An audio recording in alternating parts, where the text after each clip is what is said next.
Hi everybody, welcome to my channel, Rosie Cooks. I am making a beef stew. We're going to cook it in a crock pot.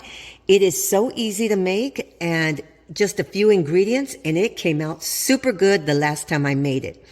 So right here I have a 2-pound roast. I have some biscuits. These are the canned biscuits. This is an easy recipe.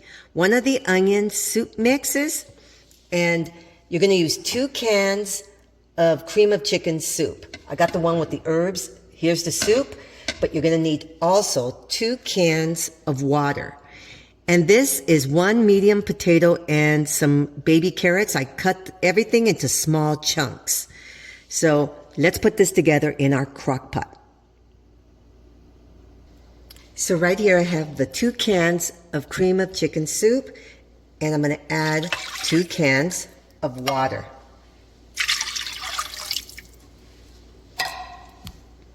Now I'm going to add my onion soup mix, and I'm going to mix all this together.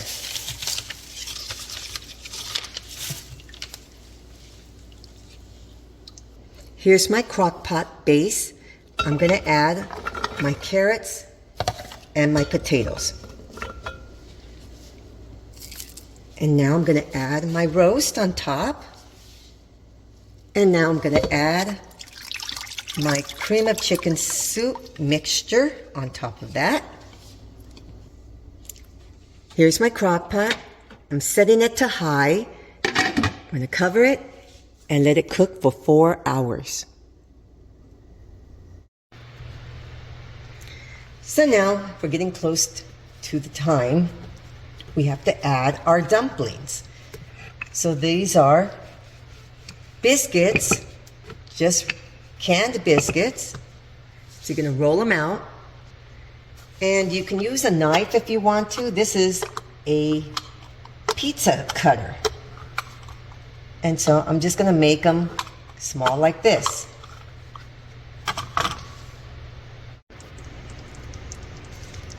It's been 4 hours, and my roast is very tender. So what I'm going to do is I'm going to shred it.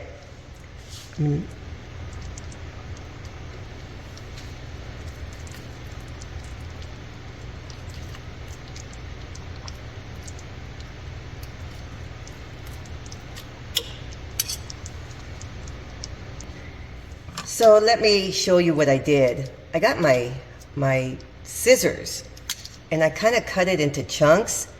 If you want it shreddable, falling apart, you might want to cook it maybe 1 or 2 hours more instead of the 4 hours.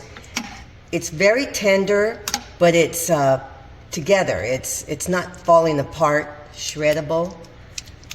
So I did it for 4 hours, and mine are more chunky, and I like that. So here's the next step. 1 cup of a melody of vegetables. Okay, so these are just frozen vegetables. Okay, give it a stir. Now I'm going to start adding my dumplings. 1 at a time. You don't want them to clump up. They will clump up if you just throw them all in and together. So just 1 at a time, all over the top. So here's my biscuits, all over the top, my dumplings. So now what you're going to do is I'm going to cover, put the lid back on, and cook it for 1 more hour. And here is the finished product. Add a little bit of parsley to give it color. And this is my beef stew with dumplings. Look at that. Wow. This comes out really good, you guys. Really, really good, and very easy to make. Right there. Look at that. Yummy. So the broth, this broth, it's like a gravy. Oh my goodness, it has such a good flavor. This is very tasty, very hearty. You have these dumplings, look at that. Yummy. Just throw it in a crock pot. So this is my beef stew with dumplings. So quick to put together, so easy. Thank you so much for watching. Please subscribe, give me a thumbs up, and I'll see you next time.